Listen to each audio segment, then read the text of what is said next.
Nintendo hates their fans, and I know that's a really bold claim to start off the video, but hear me out. For my entire life being a gamer, the top 3 companies in the space have always been Sony or PlayStation, Microsoft or Xbox, and Nintendo. I mean, I can still remember popping in Pokemon Soul Silver into my black DSi and being entertained for hours on end by a little game console that I could take anywhere with me. Nintendo made my childhood. But under all the cool cartoony games and overall joy that their products bring to consumers, Nintendo has shown time and time again that they are ruthless and overall don't care about their fans, because you and I will continue to buy their stuff and they will continue to make billions. My name is Grisha, and today I want to explain exactly why I believe Nintendo hates their fans and what's been going on recently that has caused them tons of backlash. It's no surprise that nowadays, popular games get content created about them here on YouTube. You might watch a new creator play a game that you've been interested in getting, or check out your favorite YouTuber play your favorite game. Even I can say that if it wasn't for a YouTuber that I checked out back in 2010, I probably would have never given the Pokemon franchise, which is one of my favorite game franchises ever now, a chance in the first place. YouTubers that create content on games essentially give free promotion to those games by showcasing them to their large audiences, and in return, they get paid by YouTube through ads. However, today I want to talk about something that happened a few weeks ago, which literally made me disgusted at Nintendo and how they handled a certain situation. PointCrow is a large creator on YouTube with over 1.5 million subscribers, and his videos mainly consist of him playing primarily Nintendo games in the form of challenges and stream highlights. A few weeks ago, in a video that has since been deleted, PointCrow made a serious sit-down video in which he explained the situation that Nintendo put him in. Essentially, Nintendo themselves had copyright claimed 4 of PointCrow's videos containing gameplay of Legend of Zelda Breath of the Wild. On April 6th, 1 week ago, Nintendo decided to block all 4 videos that I put up on YouTube playing the multiplayer mod. Keep in mind that some of those videos that PointCrow makes on Nintendo games are modified versions of the game to make an entertaining new idea come to life in his content. But for today, it's important for you to know that on occasion, I modify the games I play and explore what happens when the game mechanics are a little different. Most recently, I modified The Legend of Zelda Breath of the Wild to become a multiplayer game. He does everything by the book and does not promote piracy when modding, stating that the mods were only for the video purpose and not selling or distributing the mods in the videos. To be clear, I have never encouraged piracy of Nintendo's games. The mods that I've commissioned are not being sold, and all of the code is custom, meaning that they are free of Nintendo assets.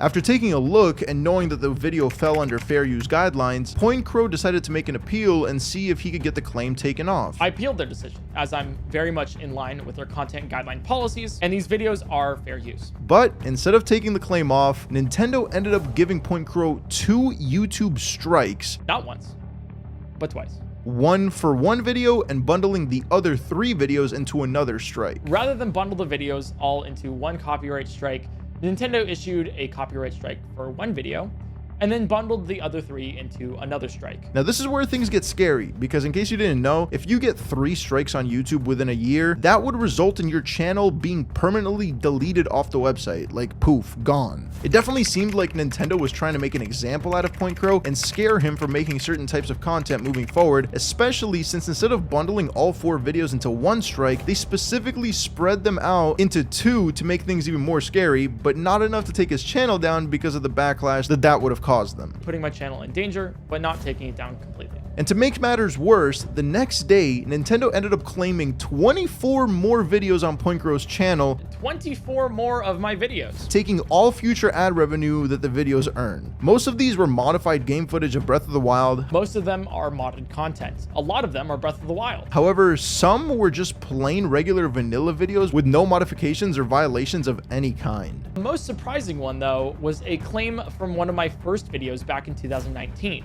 It's just a regular vanilla gameplay video of Breath of the Wild. This resulted in over 55 million views of content being copyright claimed. Keep in mind that this means that PointCrow has brought over 55 million eyes on Nintendo's game, and this is how he gets treated. These takedowns and claims aren't just exclusive to PointCrow either, as he shows that another creator, Crowton, has had his videos taken down by Nintendo as well. Nintendo has taken down videos from other channels as well.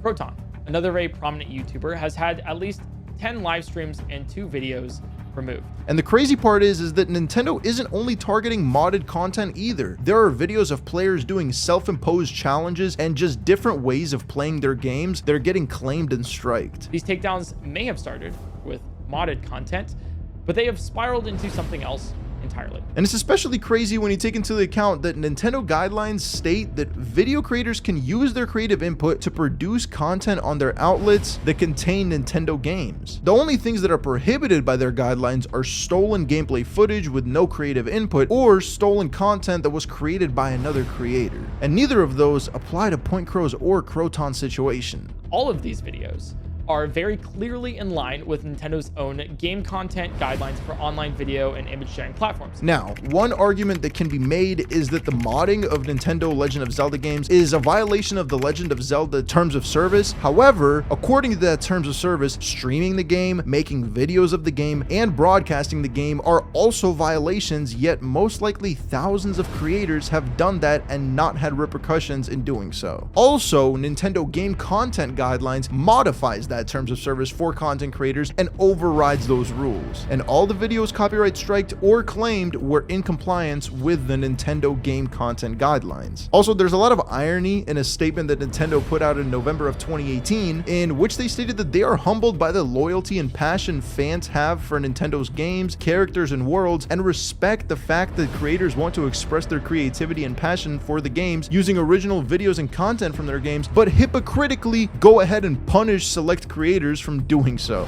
So overall, while it seems that nowadays PointCrow has gone back to making his regular content, and as I said earlier, even deleted the video in which he called out Nintendo, this isn't something that should just be forgotten. These large companies benefit so much from talented creators such as PointCrow making viral content on their games when it comes to the eyes of the product. And like I said before, many of you might have made a purchase from Nintendo simply because you saw a YouTuber using the product or uploading content on it. This is no way to treat these creators who, if you think about it, are your biggest fans because they decide to dedicate their careers to using and playing your games in a creative and entertaining way to post online. These channels you've targeted, these videos you're claiming are from some of the people that are most passionate about your games.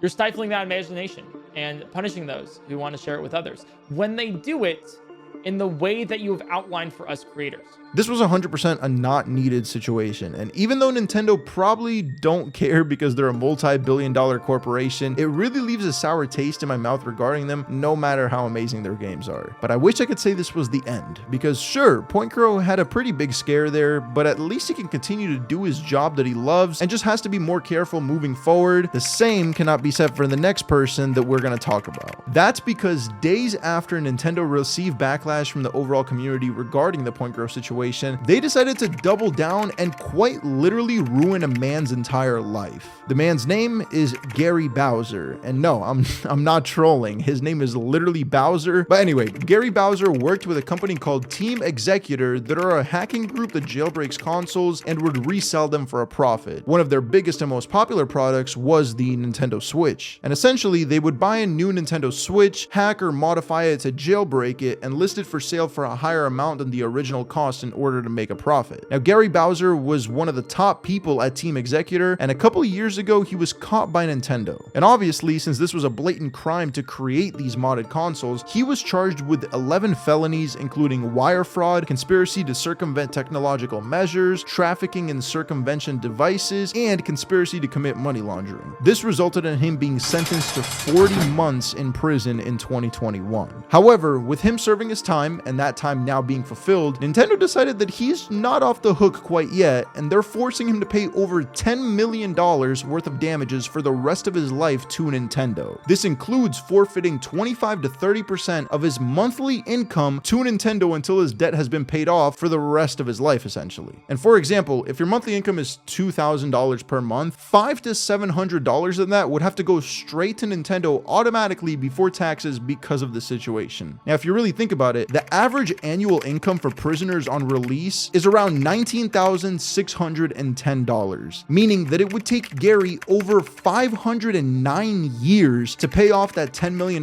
debt if he was giving Nintendo every single penny of his salary. Essentially, this is a debt that Gary Bowser will never be able to pay off and will continue to be limited in life because of this one mistake that he made. Not to mention the fact that according to reports, Gary himself only made around $300,000 from selling the modded consoles, which still is a hefty amount, but would be much more feasible to pay off. And obviously, Gary Bowser and the rest of Team Executor were breaking the law for profit, but he was punished for that by spending over a year and a half in prison. Adding on this additional $10+ million debt seems extremely excessive and impacts the rest of his life in a very negative way. The crazy thing too is that Nintendo has actually started collecting on that debt while he was in prison, taking $25 per month from him and his earnings in his prison job. And so far, he has been able to pay off $175 of that $10 million debt, so he's clearly chipping away at it. This to me is just insane though. I mean, sure, the man broke the law, but why should he be punished for that type of offense for the rest of his life, especially since he's already served his time? It's not like he killed someone, you know, and Nintendo's worth around $90 billion or so, so $10 million doesn't really seem that much in comparison, especially since it would be impossible for him to pay off anywhere near that number by the time he passes. I also wouldn't be surprised if some of the people who bought these modded consoles did so for non-malicious reasons, but to expand the power of their system and be able to modify and customize it further than what the Nintendo original hardware allows the users of. Regardless, this is not a good look for Nintendo at all in my opinion. You have companies like Sony and PlayStation flying out creators to events in order to show them some gratitude for dedicating their life to making content on their games. And while yes, the creators profit by making these videos and essentially have a dream job because of it, that's exactly how it should be. Both parties can profit and have something to gain and essentially kind of help each other out. The number one thing that companies should focus on is keeping their fan base, the ones who put money in their pockets, happy and satisfied, not punish them for being fans. And while yes, at the end of the day, nothing's going to change and people will continue to get bullied by Nintendo in the future because they already have billions of dollars and don't care, I still feel like I wanted to share my opinion on this topic. Nintendo makes amazing and fantastic games that I have played for hundreds of hours, but as an overall company, they're worse than youngster Joey. If you enjoyed this video, make sure to go ahead and give it a like and comment your opinions down below, since I love hearing what you guys have to say, and also subscribe to not miss the next video, and thank you so much for watching.